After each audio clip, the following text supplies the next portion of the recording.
Mactan Electric Company kun MECO mitataw nga wala makuryentihi ang ilang duha ka mga lineman apan naigo lang sa electrical fire. Siluan Mirundina sa report.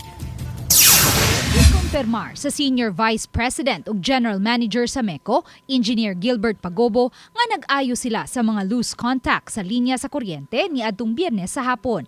Gani sa ilang social media page, ilang gipahibaw nga makasinati og power service interruption ang pipila ka mga dapit sa Lapu-Lapu City sa May 23, 2025, Biyernes, gikan sa alas 2 hangtod sa alas 4 sa hapon aron ma-facilitate ang correction of 69 kV subtrans hotspot sa Barangay Pusok. Lakip sa apektado ang Barangay Paho diin nagbarug ang poste nga gitrabaho. Apan giklaro ni Engineer Pagobo nga routinary work na ang gihimo sa mga lineman, busa maantigo sila sa ilang trabaho. Gani giandam nila ang tanang mga safety equipment sama sa grounding cluster. Apan samtang didto na sa duol sa ibabaw nga bahin sa poste ang duha ka mga lineman, sakay sa bucket truck ug nagpaabot sa go signal nga mapawong ang linya, kalit lang nga ni swing ang gisakyan nilang bucket truck. Hinungdan nga ni labtik ang gikuptan nilang grounding cluster ngadto sa live wire nga nakamugna og fire flash over ug nasilaban silang duha. There was no electrocution because our lineman was not able to actually to touch the wire.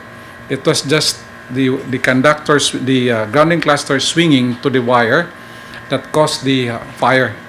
Then ang dool man ato ang lineman, so mauto sila na pasok. It was just an electrical burn, not an electrocution.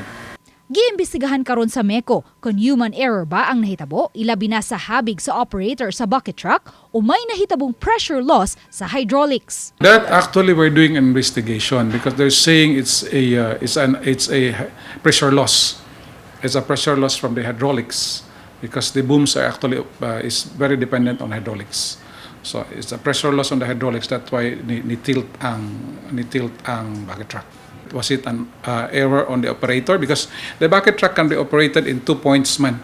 It can be operated up there or it can be operated down. In cases like that, ang operate is actually ang taas. Na-discharge na niadtong Domingo ang 26 anyos nga lineman, samtang anaa pa sa tambalanan ang 41 anyos nga lineman nga gipaubos sa debridement procedure. It is not only a mandate to us, but it's our moral obligation towards our employees. Even we are not only calling each other as employees, but to our family member, because in MECO we are one big family here. Uban ni Marlon Melgazo, Luan Mirundina, Balitang Bisdak.